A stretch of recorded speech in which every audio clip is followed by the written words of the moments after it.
आज़ाद भारत में अब तक गोया जनगणना नहीं हुई है जाति आधारित। जब आप जनगणना कर रहे हैं तो जनगणना की वजह यही है कि हम अपनी जनगणना को जानना चाहते हैं, हम वृद्धि रेट जानना चाहते हैं, क्या ग्रोथ हुआ, साथ ही उसके सामाजिक उसके आर्थिक आकलन भी हमारे लिए है।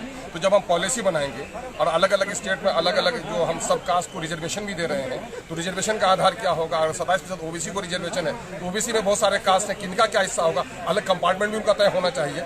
जिस तरह अभी हमारे सुरजापुरी को रिजर्वेशन दिया गया है, लेकिन उसकी सही तादाद सरकार के पास कोई आंकड़ा नहीं है। तो हम लोग कह रहे हैं कि भाई आप कीजिए ताकि उसमें सुरजापुरी भी शामिल हो, चाहे उसमें कुलिया भी शामिल हो, सैखरा भी, सबकी गिनती हो।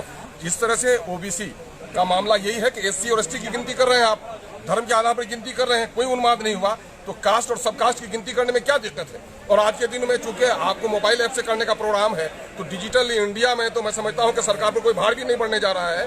तो सरकार की नीयत, जब ये प्रधानमंत्री जी कहते हैं सबका साथ सबका विकास, तो सबकी हालत को जब आप तक नहीं जानेंगे तो सबके बारे में विकास का प्लान कैसे कर सकते हैं।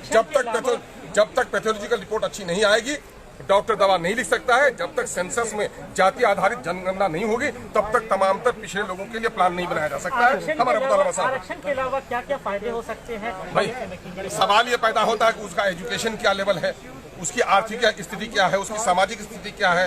रिजर्वेशन के मामले में नौकरियों में और दूसरी चीजों में हो सकता है, लेकिन समाज के अंतिम पंक्ति के लोगों का, खास करके अगर ओबीसी से आप कहते हैं, जाति और सब जातियां हैं, क्योंकि जाति का पेशे से ताल्लुक रहा है और बहुत सारे पेशा ऐसा है, लोहार है, जूता सीने वाले हैं, ये लोग तो बेचारे गरीब लोग हैं, कपड़ा सीने वाले लोग हैं, तो उनकी एक जाति बनी हुई है। तो उनकी जाति का सही गिनती हो जाए ताकि रिजर्वेशन में भी उनका कोटा तय किया जाए। मैं समझता हूं कि इंसाफ को कायम करने के लिए, न्याय पर आधारित लोगों की हिस्सेदारी तय करने के लिए जाति आधारित जनगणना जरूरी है। आप नौकरी लेते हैं तो जाति पूछते हैं, टिकट भी देने में जाति पूछते हैं, लेकिन जनगणना में जाति आधारित जनगणना करने में क्या दिक्कत है। क्या आश्वासन नहीं, प्रधानमंत्री ने बड़ी गंभीरता से बातें सुनी है और मैं समझता हूँ ये तारीखी मौका है कि बिहार में पक्ष और विपक्ष सारे लोग मिलकर के आए हैं और उन्होंने सिर्फ बिहार के 13 करोड़ जनता की नुमाइंदगी नहीं की है, बल्कि देश के जो सैकड़ों करोड़ लोग हैं जो चाहते हैं कि जाति आधारित जनगणना हो, उसकी नुमाइंदगी की है। और मैं समझता हूं कि माननीय प्रधानमंत्री जी पॉजिटिव फैसला लेंगे।